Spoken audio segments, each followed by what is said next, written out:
అందరికీ నమస్కారం. Welcome to JBS media. ప్రజల్లో ఒక భయం. టీడీపీ ప్రభుత్వం అనగా చంద్రబాబు నాయుడు అనగా భయం. ఏంటది?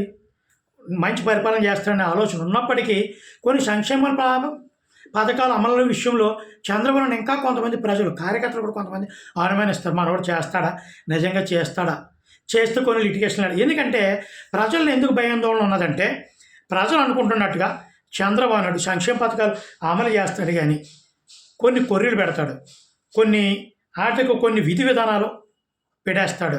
తద్వారా సంక్షేమ పథకాలని ఇస్తానంటే కానీ తగ్గించేస్తాడు. చాలా రూల్స్ అండ్ రెగ్యులేషన్స్ పెట్టేస్తాడు, దానివల్ల తగ్గించేస్తాడు. చూడండి, పెన్షన్లు తీసేశారు. అలాగే సంక్షేమ పథకాలు కూడా కోత విధించేస్తాడు.